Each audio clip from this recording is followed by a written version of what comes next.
Assalamu alaikum wa rahmatullahi ta'ala wa barakatuhu. My brothers and sisters, welcome to Quran podcast number 12. This is Quran podcast number 12. Unbelievable. We've been doing this for almost 12 weeks non-stop. We didn't miss a single week. In fact, I had one of some of my most important things of the yearly thing that I used to do. And I literally cancelled it, and one of the reasons I cancelled it because so I can continue with this podcast. Sorry, my hair looked terrible, guys. So how is everyone doing? Leave my hair alone. Welcome. Shout out to Zeba and Mad Academy, Princess, and Hassan and MD and Ropro Co for tuning in nice and early. MashaAllah, tabarakallah. MD Hasbir Rahman, Hizbur Rahman, Hasibur Rahman. Well done for tuning in early, nice and early, mashallah, tabarakallah. I hope I'm really live here, guys. Can you hear me? Okay. Well, we'd love to hear where you guys are from and what time is it in your, wherever you are. What time zone are you following? It gives me a bit of idea of how many people are watching me at what time. Yeah. It helps me plan my things better for next time.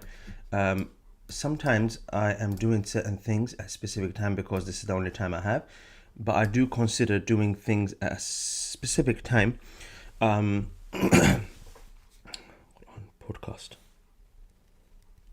I do consider doing things at a specific time because you guys can attend, yeah? So I am aware that a lot of our Canadian Muslim brothers, a lot of our Canadian and American Muslim brothers are not able to or won't be able to attend this podcast regularly because we are doing this podcast quite late for them, early for them in the day. California, there we go, mashallah, tabarakallah, huh? People who want to replace Quran podcast, people who want to replace the Netflix with something better, they're here, mashallah, tabarakallah. Guys, we have no problem watching Netflix late, 2 a.m. But with Quran, we make excuses, but not you guys, mashallah. Yazan from California, 1 a.m. We have someone from Japan, 6 p.m. Japan, Indonesia, India, 2:30, someone is saying. Someone is in India, is 3, Bangladesh, 3:05. So anyone who is on the west side of the UK, it's later. So right now here is 9 a.m. in the UK. So 6 a.m. in Argentina, so it means you are from the eastern side of the world, yeah?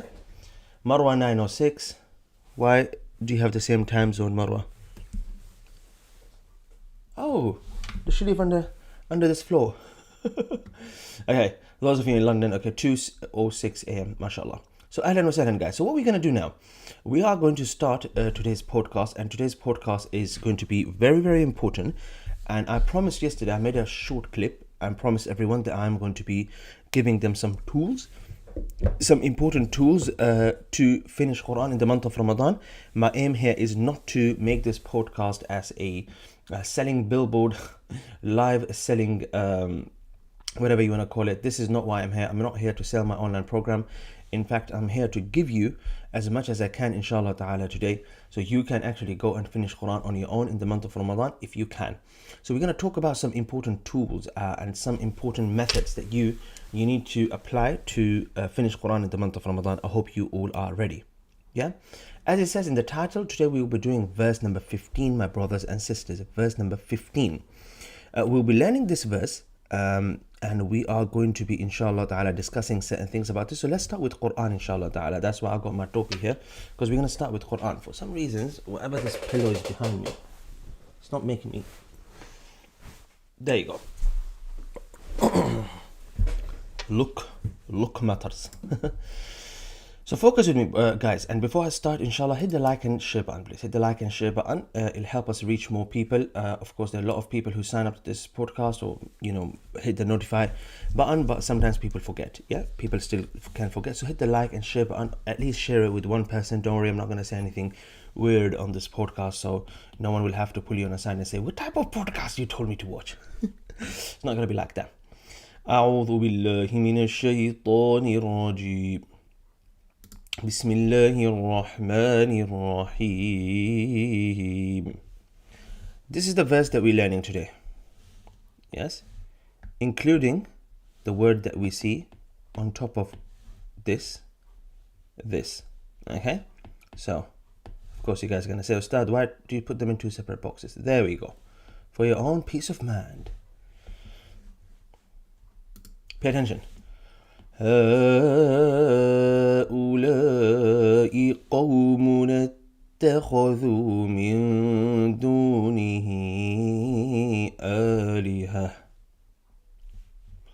لولا يأتون عليهم بسلطان بين فمن أظلم ممن افترى على الله كذبا. One more time. فمن أظلم ممن افترى على الله كذبا. Okay.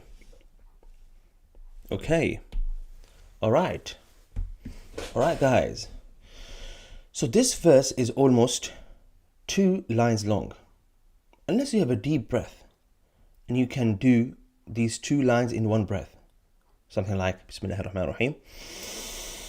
هؤلاء قوم اتخذوا من دونه آلهة لولا يأتون عليهم بسلطان بين فمن أظلم ممن افترى على الله كذبا.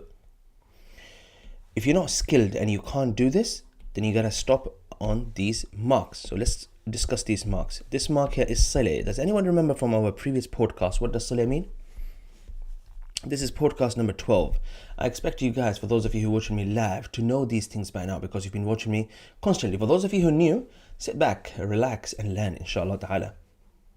Anyone? Saleh means al-waslu awla. It means Saleh means al-waslu awla. Awla means preferred. صلاة الفريضة أولى بصلاة المسنونة.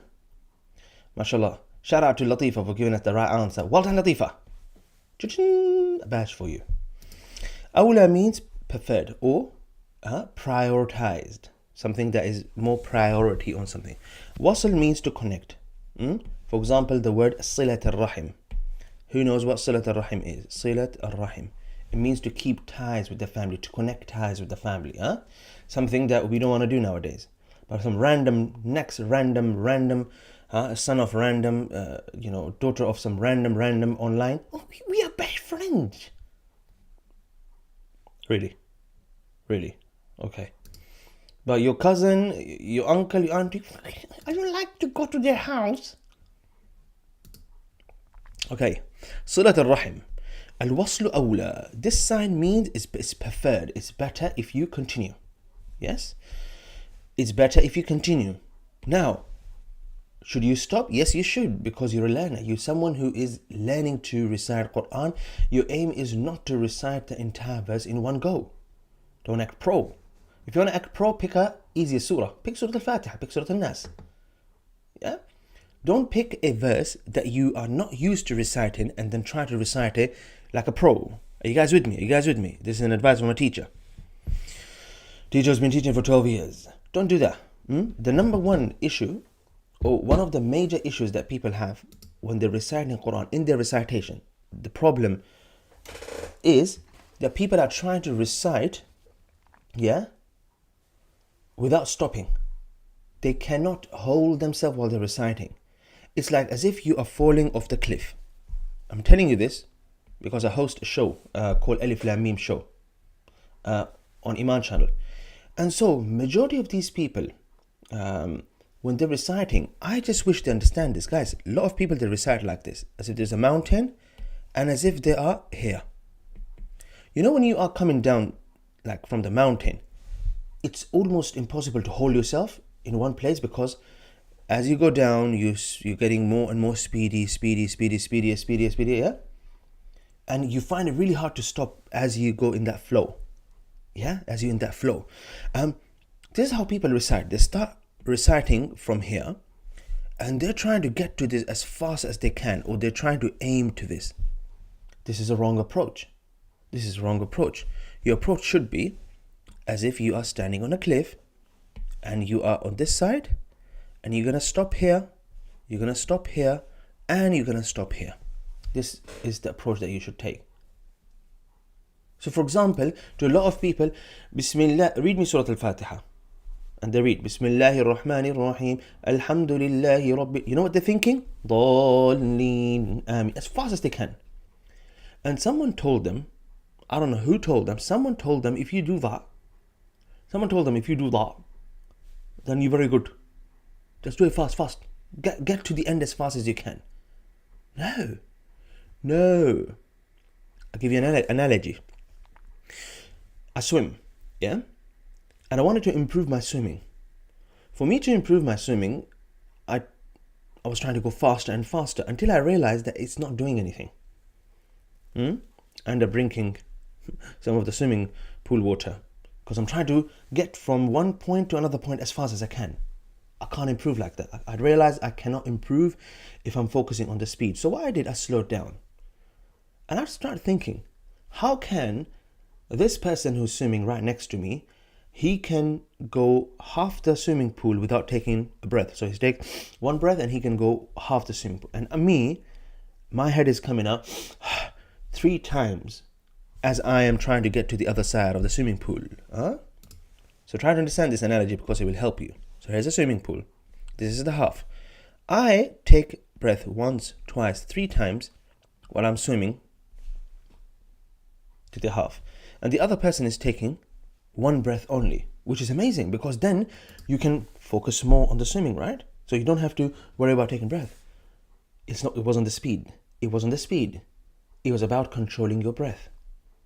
It was about controlling your breath underwater. If you can control it, you can go far. Guys, am I making sense? You guys not liking it, disliking the video, you guys are sitting there watching. Like or dislike and share if you like it. Thank you. We continue. Those of you on TikTok, I'm not going to say this again and again. I'm live on YouTube. Type my username on YouTube and tune in live so you can see me and my screen right next to each other. Let's continue. So it's not the speed that you focus on. Somehow, I don't know how some people get this idea that the faster I read, the better I am. Guys, Quran was not revealed for that reason. Quran was not revealed for this specific reason. Not to quote any hadith, but there's a video I saw from Sheikh Hamza Yusuf, and he was saying that it is makruh. Quoting Sheikh Hamza Yusuf, he said it is makruh. It's disliked that when you read Quran that you try to count how many pages left until I reach the end. You know? Dislike. And there's a hadith, there's a narration, which I don't remember, that the aim of the recitation should not be how can I get to the end of the surah. This should not be the aim of the surah. Now for those of you who follow Quran, inshallah, I'm going to roll out a hifz program later on where I discuss that even though you are memorizing, you're revising Quran. And people who memorize Quran, they have to revise a lot. So you end up becoming that person who's aiming to finish, you know. I have entire Surah Al-Baqarah, I need to finish it. But you can divert yourself from that. That should not be the aim. The aim should be something else. We can discuss that later in the Hifz program. But for those of you who are regular Quran reciters or want to be regular at Quran recitation, your aim should not be how fast I can read. Your aim should be how can I read with the least amount of mistakes. So how do you know if you're making a mistake or not? Well, find a teacher. Ta-da! We solved the problem. Find a teacher who can correct your mistakes. Sometimes people have no clue how many mistakes they have in their recitation. Anyway, there are a lot of free resources, guys. Just check out Alif Lam Mim Show on Iman channel. It's absolutely free. Yeah, I'm recommending this because this is the free thing I know. Here in the podcast, I wanted to add a feature of getting people to call and recite. I didn't get my head around it and manage or anything like that yet. But when I will, inshallah, we will. There are a lot of free resources. Yes, all those people who keep messaging me, asking me, Ustad, can you teach me for free? Unfortunately, they don't turn up to a free resource like this one. Now they're busy, now they're watching something else. But then later on, when I'm busy, I have 1,000 things to do, they message me, Ustad, teach me for free. Anyway, We continue, guys. Yeah, we continue. So you stop here, you stop here. I hope you guys understand why is it so important for you to stop. Yeah. So rather than focusing on this, rather than this, you're focused on this, and then you focused on this, and then you focus on this. Small portion. These are small portion. Barakallahu feekum. Yeah. Okay. Bismillahir Rahmanir Rahim. If I look at this word, this is one of the most confusing words in the history of mankind. Okay. Let's have a look at this confusing word. It's not confusing if you understand how we spell, and this is why it's important for you to know. It's important for you to understand how we spell words. I just realized this is a podcast. I don't even have the logo on. Astaghfirullah. Where's the logo here? Let's put the logo. Brum. Let's put the logo. Brum. All right. It didn't feel like a podcast. Now it does. So pay attention. This word. Why is it so important for you to know the spelling, which is qaida, when you're reading Quran? Well, it's important so you can understand why we're reading this word in a specific way. Now, do you have to explain to yourself why I'm reading this word in a specific? No, you don't. But if you want to be among the best of people, so you have to learn and teach Quran. The Prophet sallallahu alaihi wasallam, say alayhi salatu wasallam, guys, he said, خيركم من تعلم القرآن. The best among you are the ones who learn Quran and teach to others. So if you're learning with the intention of teaching, and you don't have to be a madrasa teacher, you don't have to start a YouTube channel. You can teach next person sitting next to you. You can correct someone while they're reciting. You need to understand this then, yeah? So let's try to understand the spelling of this word so you understand it, so you can teach it to someone else. This word is read as ha-ula-i. Give me a yes or no. Am I reading this wow? Am I reading this wow? Yes or no? MashaAllah. Guys on TikTok are way faster. I don't know why, but guys on TikTok are way faster. The very good audience on TikTok, tune in live on my YouTube. You'll be able to see me and my screen right next to each other. It's way better. My YouTube is literally Ustaz Hamza. The answer is no. I am not reading this well. I am not reading this well. Look at this. Ha-ula-i. Now someone is going to say, Ustad, but your lips are going around like this and you're saying what? No. It's not. Hamza with the dhamma is oo. Any letter with the dhamma on top makes a oo sound. I have to round my lips when I say any letter that has a dhamma on top. Rabbu. Yeah? Nu. But it doesn't mean I'm saying it well. So let's go back here. How are we spelling this word? Ha, fatha, alif, saghira, mad. Pay attention. All of this together. Ha, fatha, alif, saghira, mad. Ha. You guys with me? Hamza, dhamma, oo. Ha, oo. Pay attention. Lam, fatha, alif, mad. La. هؤلاء همزة كسرة إي هؤلاء. Although you are seeing so many little things here, this is one portion, this is the second portion, this is the third, and this is the fourth portion. Some portions here are very small. For example, Hamza with the kasra is just E. I didn't say just eat, I just said just eat. This portion is Hamza Dhamma U, small portion.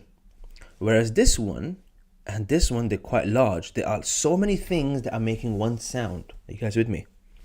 There are so many things that are making one sound. So let's try to understand this. This is something I teach in my beginners program, Qaida. Pay attention now. There are a lot of things in the Quran that are spelled on their own. Dal fatha da. It's on its own. Ba kasra bi, dabi. We do not merge them together. They're both on their own. Then there are certain words, certain things in the Quran. For example, da fatha, ba sukun, dab. Now both of these together making one sound. Notice? You see the difference? And this is exactly what's happening here. Now, this is not the only time when we are putting two things together to make one sound. For example, dal, fatha, alif, sukun, da. Both of them together making one sound. Okay? So, ha-ulai.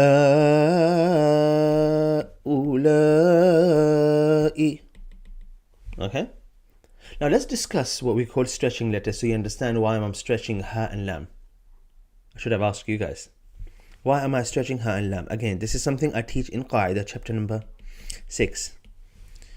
I divided my Qaida into 11 easy chapters. 11. I call it Qawaid 11. 11 rules. You go through these rules and you'll be able to, inshallah, spell any word in Quran. Beginners program, we'll talk about that later. The reason I'm stretching ha, because it has an alif with it.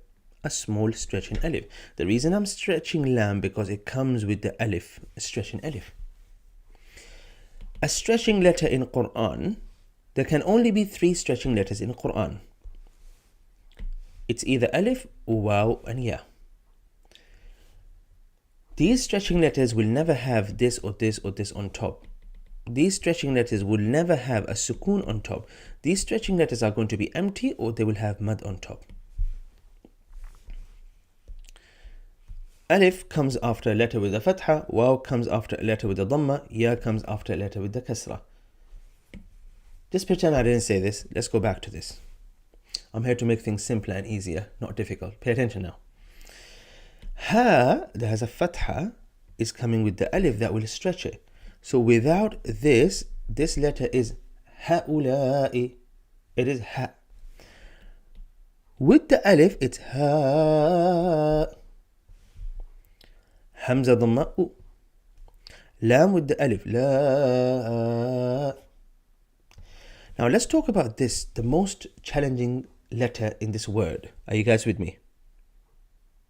Are you guys with me? Alright, pay attention.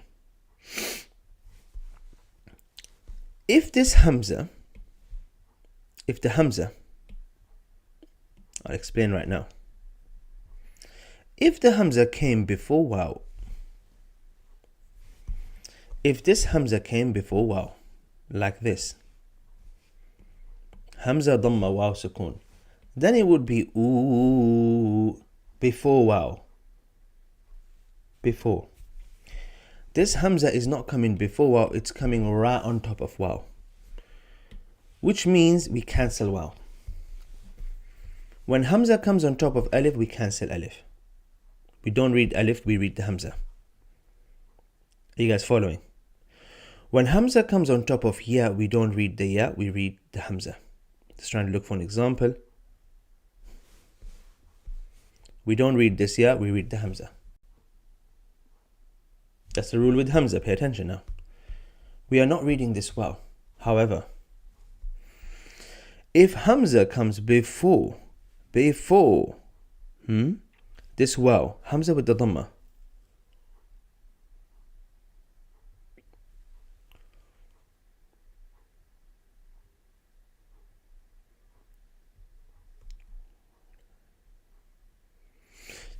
can't think of an example right now. Feel the pressure of the podcast, live podcast. But if the Hamza comes before waw, then it's oo. And if waw is empty, then it's oo. So once again, if Hamza is like this, Hamza dhamma oo, and then there's a waw next to it, then it's oo. If Hamza comes before alif like this, then it's If Hamza comes before ya like this, then it's e. If Hamza gets on top of alif, now this is only a. We don't read the alif. This is only u. This is only e. You guys following? MashaAllah, mass show on YouTube saying Hamza needs a chair. Yes, Hamza needs a chair. Unless it's a bigger Hamza like this. Yeah, this is a small one. It's a bigger one. It can sit on the line. It can sit on the floor. Yeah. Any misunderstanding here? Is there anyone here who needs a further explanation here, guys? I'm live on YouTube. Those of you live on TikTok, you're missing out on a beautiful view here. I know you guys want to watch this here, but tune in live on my YouTube, live YouTube, and it's much better. But anyway, you guys are watching here and you're benefiting. MashaAllah. I look at some of my fans there on TikTok. Travel plus photography. Oh, MashaAllah. I told you I got some rich followers here. I'm expecting a ticket after I finish this live. A ticket and a photographer with the ticket. Ticket to Maldives. MashaAllah. Okay, guys. Any questions before I continue? Wa alaikum assalam, guys. Utiya, Kulthum, MashaAllah. Jazakumullah khair for the beautiful example there. Excellent. Utiya. An example? Yeah. Look at this word. Hamza, Dhamma, Waw, Sukun. U, Ta kasrati, Uti, Ya fathaya. Utiya. Without the dots, of course. Now this is a stretch in Waw. Yeah? It's empty. Wa alaikum assalam. Huh? The rich follower I have on TikTok agreed. Said show. Guys, no podcast next week. Or maybe the podcast next week is going to be live from Maldives. Wa alaikum assalam. What if two Hamzas come in a letter? Okay. So what if we have two Hamzas in one word? Guys, what we need to do then, we need to grab two chairs. Get two chairs and get one to sit on top of the chair, the other one to sit on top. I mean, then you read them both.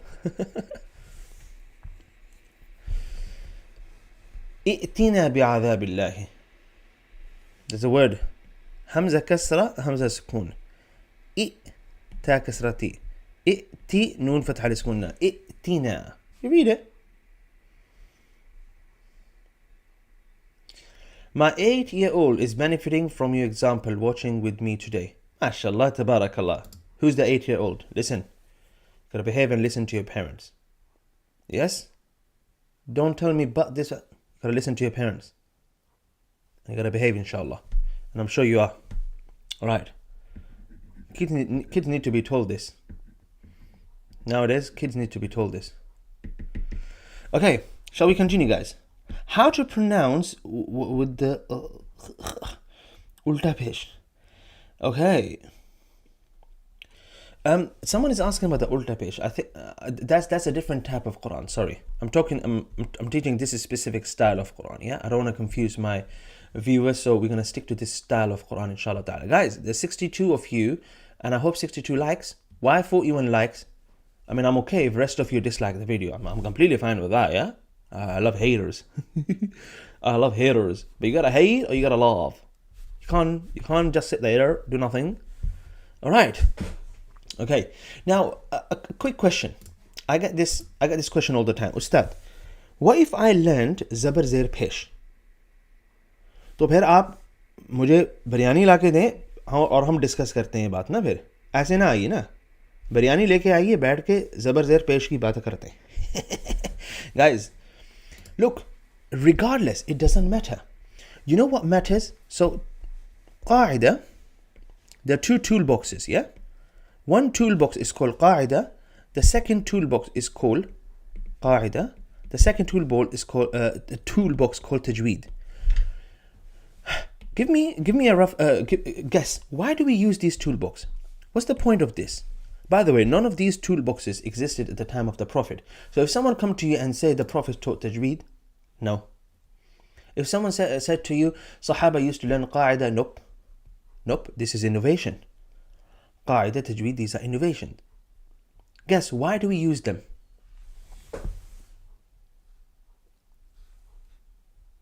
Why do we use them? We use them for what? To fix what? We use them to read Quran correctly. MashaAllah, Latifa. So we can read Quran correctly. That's the whole aim. Guys, if you learn this and you still can't read Quran properly, yeah, it becomes pointless. Example. I done this real life example. I done this live podcast in a masjid. Hifz status. Check it out. My guy, Brother Daoud. May Allah bless him. Amazing work. a YouTube channel called Hifz Status. It's mainly for people who, if you're looking for motivation to memorize Quran, that's a good channel for that. If you are memorizing Quran, then you gotta check that channel out. Very good. It's not good for beginners, people who are trying to learn Qaida Tajweed, but it's very good for Hifz. Anyway, this guy comes to me, one of the guys, after the podcast. There was a lot of people in the masjid. Assalamu alaikum, Shaykh, talk. This guy is coming to me and asking some of the most difficult questions. Now, sometimes people ask you questions and they're like testing your knowledge. Like, I didn't know answer to some of the things because, for example, I have a Tajweed book here, 204 pages or whatever. I don't read that book because I don't teach that. My students are very basic level, and you don't need to know a Tajweed book, 402 pages, so you can read Quran properly. He's asking me some of those. I said to him, look, I don't know. But anyway, he's asking me all those difficult questions. I thought maybe this is an advanced student. Maybe this student is going to become a teacher. And I asked him, and he's not. Are you memorizing? No. Are you this? Are you that? No. How much of Quran have you learned? Or just a few surahs here, Then why all the questions? So guys, if you have mastered Tajweed, and a lot of people will come to you, Ustad, I've done this Tajweed course, 3 levels, and this, and I got a certificate. Yeah. Oh, Ustad, I understand Qaida, this and that. And when you come to recite Quran, you're full of mistakes, then you are missing the point. And this is why, when I have students coming to me and say, Ustad, I want to learn Tajweed, I don't give them the toolbox of Tajweed. I literally get rid of this whole toolbox and I tell them, learn with me this rule in my Tajweed program. This rule, and let's apply it. Let's learn this and apply it here. Actually, this is not what I do. What I do instead, I tell them, let's learn this surah, and here's a rule, and here's a rule. Let's learn this surah, and let's apply it to the previous 2 rules and apply the new rule here. Because there's no point of introducing you to the entire toolbox when you're not going to use it. Does that make sense, guys? I don't have toolboxes. When I need a drill, I just go to one of my relatives, can I have a drill? Just bring it and use it, return it. Sometimes the drill sits in my cupboard for a long time. Khalas. You guys with me? So, Qaida Tajweed, these are methods that have been developed so you can recite Quran better, so you can read Quran better. And if that's not happening, then you're missing the point. So let's go back to the question. Ustad, what if I didn't answer the question after 10 minutes. I still haven't answered the question. Ustad, what if I learn Zabar Zair Pesh? Look at this. Mim Zair, Mim Shadda, Mim Zabar Ma, Mim Ma, Noon Zair Ni, Mim Mani. Absolutely fine. The problem is when you learn Mim Zair Mi. That's the problem now, yeah? When you learn Ba Kasra Bi, Sin Dhamma Lam Sukun Sul, Bi Sul. Now you see the problem there. You guys don't see the problem there? I see the problem. I see a huge problem there. Ba Kasra is not B, Ba Kasra is B. By the way, you don't have to be taught in Urdu to make. I know people who learn this in Arabic and they make mistakes. Ba Kasra Bi, Sin Dhamma Su. Nope, it's Ba Kasra Bi, Sin Dhamma Su. So, whether you learn Qaida in Urdu, whether you learn Tajweed in Urdu or English, as long as you can implement it and you read Quran correctly, that's what we're focusing on, guys. That's what we're focusing on, yeah? Language sometimes matter. It doesn't matter what language you study Tajweed in, because, for example, I'm teaching Tajweed to my English audience, so I need to know a bit of English terminologies, although I don't. Yeah? Yallah. MashaAllah, you guys are quite active for Saturday morning. Guys, I appreciate each one of you, MashaAllah, tuning in live. Do something like this. It gives me hope. It makes me feel like, you know what, I should be doing more of this free stuff constantly. So let's go to some Q&A. Let's do some Q&A, inshallah ta'ala, because I know you guys have a lot of questions. And what I want to do, I want to give you guys a tool, actually. You see, I forgot to start teaching this verse. I wanted to give you guys a tool to memorize Quran. and let me open a note here so we can draw this. I learned this from I think his name is Andrew Huberman. Very good. So some very good stuff. So we're going to discuss that stuff today. Yeah, we're going to discuss that stuff. We really need this. You're doing a good job. My son can read Quran perfectly, alhamdulillah, but I want him to read rules. So here's the thing, guys. If someone can read perfectly, don't make them memorize rules. You don't have to. Yeah?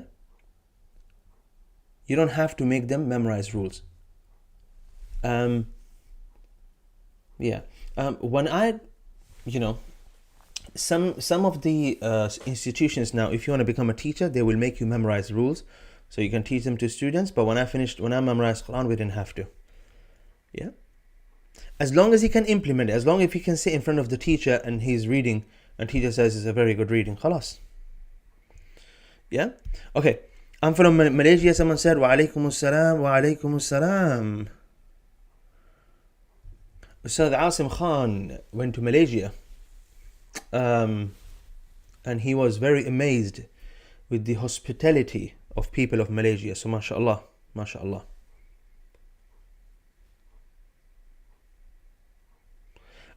Mass show. That's a deep question. I would like to address it inshallah in the next podcast. That's a very good Tajweed question. Great neuroscientist Andrew Huberman. Yeah. I don't know if he's great, if he's good or not, but I heard few things from him that really benefited me. Yeah. Nowadays with the social media, everyone is great, everyone is the best, everyone is this. So I don't want to jump to a conclusion, oh yeah, he's the best. Well, what do I know? Yeah.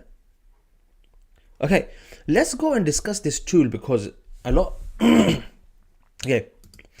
I get this question asked a lot. Ustad, how do I build good habit?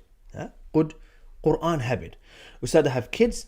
MashaAllah, tabarakallah. There. Tips for kids for Ramadan Quran targets. This is the question I'm going to address right now. Yeah. How do I get my kids to have a good Quranic habit? How do I get myself to get in a habit of reading Quran constantly? Ustad, I'm always losing motivation. I am this, I am that. Yeah.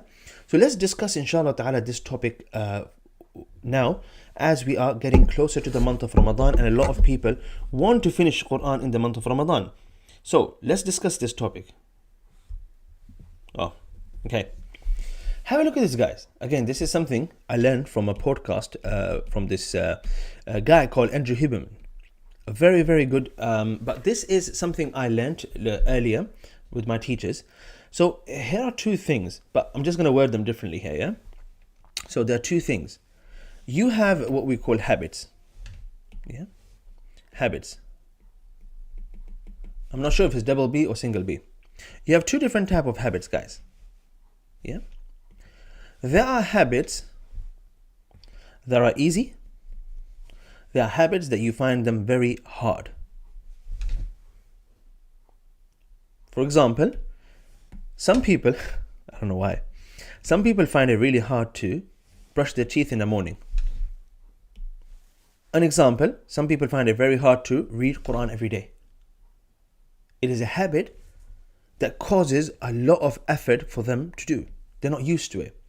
Other habits such as brushing your teeth, for example, or maybe having morning breakfast, paratha anda, how is that even difficult? Huh? I can eat anda paratha while I'm sleeping. So these sort of habits are easy on some people. Yeah. Now, you as a person, of course, there are certain habits that are very hard, that you don't like, that you dislike. You want to make them easy, right? You want these to become easy. So how do we do that? Well, we'll explain inshallah.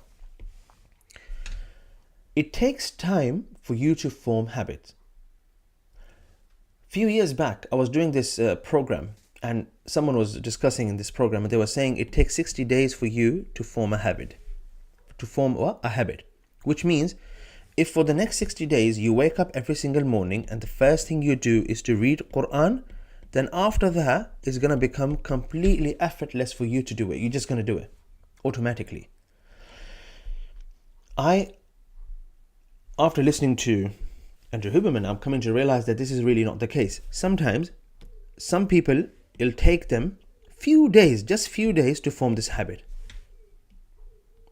I think something like 18 days. In 18 days, they can read Quran every single day. Now they can do it automatically. And for some people, it'll take them up to 100 plus days to form a habit. Are you guys with me? Now, 70%, this is something really shocking. I didn't know. 70%, guys, listen to this shocking figure. 70% of your daily routine is literally habits. Did you realize that? For example, to some people, what am I going to wear is something they have to think about, right? Not someone like me. Almost everything I got in my wardrobe is black. I mean, unless I'm wearing something on top, it's just black. I don't want to think about it. Yeah? Not to say I don't have nice things to wear. I don't want to be thinking about this. Another example. Sometimes in my house, I don't want to be thinking about cleaning because I'm doing so many other things. So, pick up the phone, bring someone, pay them, clean, go, ma salama. Are you guys following? 70% of your day-to-day life is built on habits that you do automatically. You don't think about them. You want Quran to be one of those habits, right? You want Salat al-Fajr to be one of those things that you do them automatically. You don't have to think about them. Now, guys, try to like think of this as equation. Subhanallah. And this is very something this might shock you.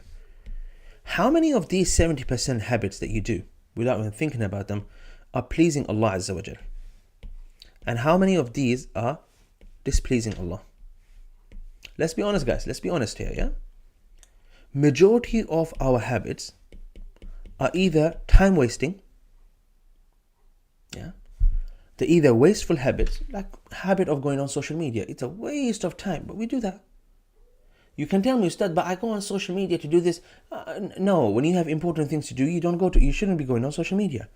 Watching football, watching this, we have so many. Yeah? We have so many of these bad habits. So which means overall 70% of our habits are literally bad habits. Which means we need to form a lot of good habits, guys. We need to form a lot of good habits. Another example, I've been going to swimming for 3 weeks now, and I only started going swimming because I want to replace it with something else. It's been 3 weeks, 4 weeks, I think, and I don't have to think about it anymore. I can just go to, I know my schedule, I can just go, I don't have to think about it. I don't think about going to swimming, I just go. I don't sit down and think, I'm going to teach this, I'm going to teach that. It become my nature. Just like I eat, it's like I just sit down, turn this on, to this, start teaching. It is completely effortless for me to teach because it became a habit. So if you want to make Quran one of those good habits, inshallah ta'ala, here is tip number 1. Yeah? Here's tip number 1. You want to attach Quran recitation to something. You want to attach the habit of reading Quran every single day. You really want to attach this to something that you do or you enjoy anyway. For example, you enjoy having a cup of tea after your morning breakfast. So you finish your breakfast. Before you do your breakfast, you have wudu.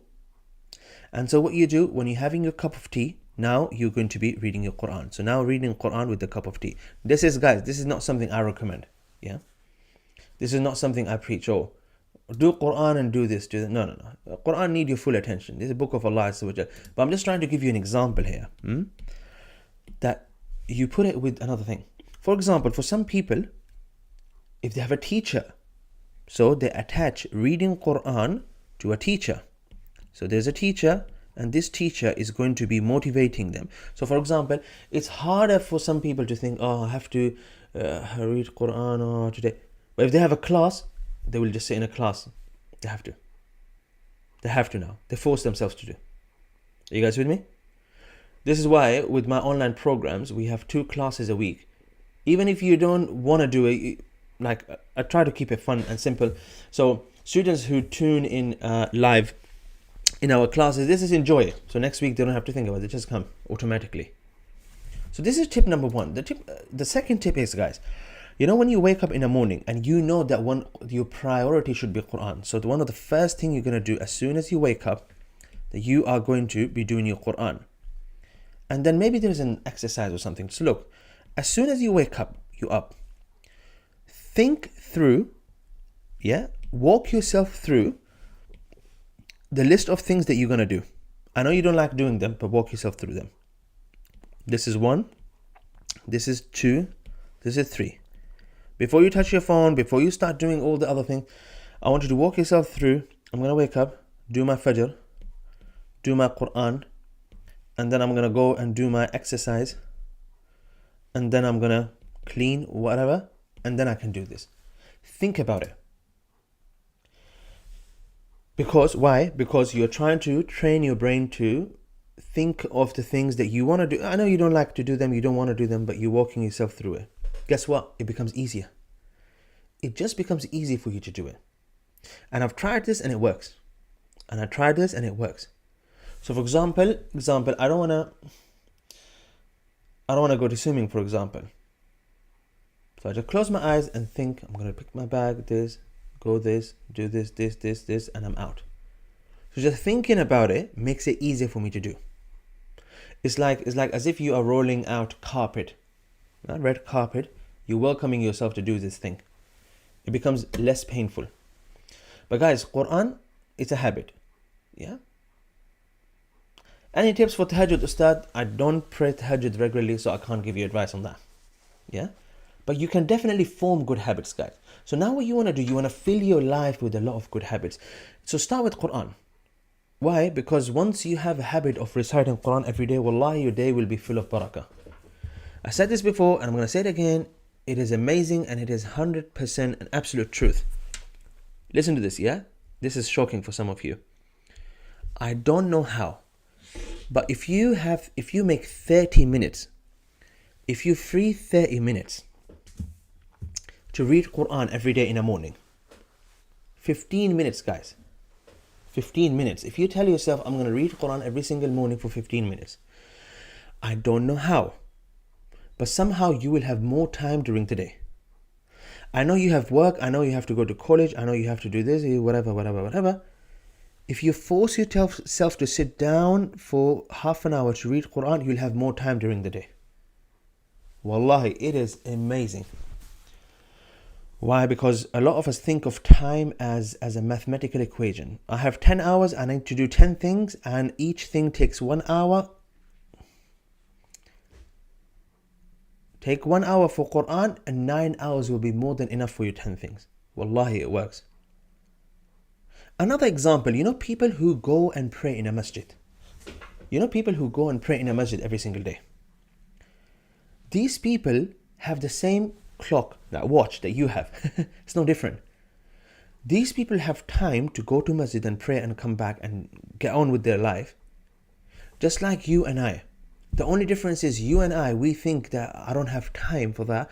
These people, they pray and then they do whatever they want to do anyway. A beautiful example, the life of the Prophet ﷺ and the Sahaba. There's no better example than this. How did the Prophet,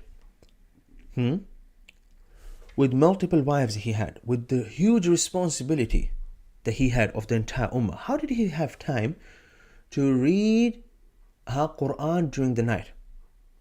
To literally stand up the whole night and pray.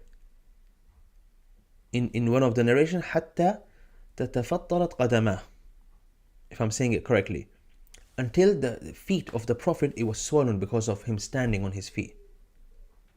For those of you who stand in Taraweeh, Qiyam, can you just imagine standing all night? How did these people have energy? How did these people have energy and time to do everything else when they're worshipping all night? Or when they're worshipping 1/3 of the night, 2/3 of the night. Imagine if I say to you that when you go to bed, let's just say you go to bed 10 to 6, so you're sleeping 8 hours. If I say to you that go to bed at 10 and wake up at 4 and spend 2 hours reading Quran, You see, you need a very strong belief that if I do this, it's going to be good for me. Most people will say, no, I need sleep. Oh, no, how? No, I can't. Guys, it doesn't work like that. Things are not as mathematical as you think. Oh, but then I'm going to have less hours to sleep. Yeah. I know people sleep 8-10 hours a day, still look miserable, still have no time for this, no time for that. Another example, in the month of Ramadan, you are doing so many things with so much less food in your stomach, and you're still achieving so many good things. Please correct me, for whoever out there who wants to be productive, are you not more productive in the month of Ramadan? Be honest with yourself. Do you not find yourself more productive in the month of Ramadan? Wallahi, every person I asked who is productive, who does a lot of things, they say the exact same. They say, I don't know how, but in Ramadan I get so much done. I'm not eating as much. I'm praying Taraweeh, so I have less, 1 or 2 hours less now. Yeah? Because they're praying Taraweeh, so they have less time, but they're still doing more. They're achieving more. So if we try to build this habit of Quran, guys, if you're going to do this, yeah, do it for the sake of Allah. Say, I'm gonna do this so I can please Allah Azza wa Jal. Don't do it so you can have a better life, better time management, all that. No. Do it to please Allah Azza wa Jal. The benefits of this will come to you eventually. The barakah, the blessings of Quran, they're coming your way. But do it to please Allah Azza wa Jal. Do it because it's a word of Allah. It's a book of Allah. It needs your attention. You should. You're a Muslim. You should devote your time to this, inshallah ta'ala. A quick one, inshallah, for those of you. Quran Khatam program. I spend no budget, no money advertising this program. I literally mention it at the end of my short video sometimes, or in a podcast like this. Alhamdulillah, the slots are going very, very fast. I haven't checked how many, but I am getting messages from here students saying I joined the program and they're asking questions about it. So I'm going to promote this, inshallah, one last time here on the podcast. Quran Khatam program is a program for people who want to build relationship with Quran. If you don't know how to read Quran, if you can't recite Quran on your own, then you join a class, and in the month of Ramadan, every single day, we will come live on Zoom, and we will be in a classroom and we will be reciting Quran together. I'm going to be reading it literally like this, side by side. I'm going to be here and there's going to be Quran on the next screen. And we'll be reading, we'll be going over the entire Quran every single day in the month of Ramadan. What this will do for you, it will build your Quran habit, number one. Second, it'll give you motivation because you're in a class, you're with other students, you'll be more focused and you'll be, inshallah ta'ala, more able to, or you'll find it easier to finish Quran this way. Next, it's a specific time every day, so we're not changing time. It's at 12. Every single day we'll be live at 12. Yeah. Next, you'll be finishing an entire Quran. That's one. But we'll have bonus sessions where we will get our students in the Zoom class to recite and I give them feedback. We don't do that every day, because if we do that every day, then the session is going to be 2-3 hours long. Every day we recite 20 pages, 25 pages of Quran together. But then we have extra sessions on weekend when I get you guys to recite and give you feedback. Students who are in the class, yeah? So check it out. It's 70% off. And it's going to be only 70% off for a limited amount of students. So if the coupons end, then the price is going to go back to what it was, yeah? So it's very simple. You click the link in the description or you click the link in the bio and you check it out. Okay? All the questions you have, related to this program, they're all available on the page. Just go to the website, you'll see a link. There's a line on the top. It's saying to you, Quran Khatam program. So you click it, and someone is asking, when is this? This is going to start from the first day of Ramadan, but you have to register. I was trying to read a comment. So you got to register now, and we're going to start from the first day of Ramadan. Of course, we're going to have a session or two, like a prep session, to prepare. I have a lot of lessons recorded, so I'm going to release them slowly. Yeah. Barakallahu feekum. Will the podcast continue after Ramadan? Yes. Inshallah, yes. After Ramadan. We're going to stop the podcast during the month of Ramadan. We're going to come back to it after Ramadan, yeah? Someone said, how can you look at other things today without your eyes first seeing the love of Allah Azza wa Jal? Slap me. Yeah. It's a good one. Alright guys, have a good day and read Quran. Guys, for those of you who haven't read Quran yet, please pick up a Quran, give it 15 minutes. If you can't read it, yeah, put on a recitation and just focus and listen. Once again, Quran Khatam program is for people who can't read. So you're going to be reading it with me. So that's better in that way. Okay, in that sense. So start your day with Quran. I have a homework for you. Go ahead, Sunnah way of life, through the question. I have a quick homework for you guys. Don't you dare skip the homework. You guys been here for almost an hour and you're not going to do the homework. I'll tell your parents. I'm telling you right now. I'll take their number and call them. The podcast is going to end on YouTube. I'm going to end the stream. I want you to go to my YouTube.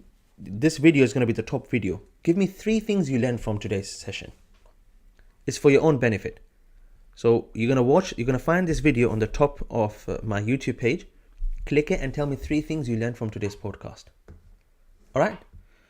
Assalamu alaikum wa rahmatullahi wa barakatuhu.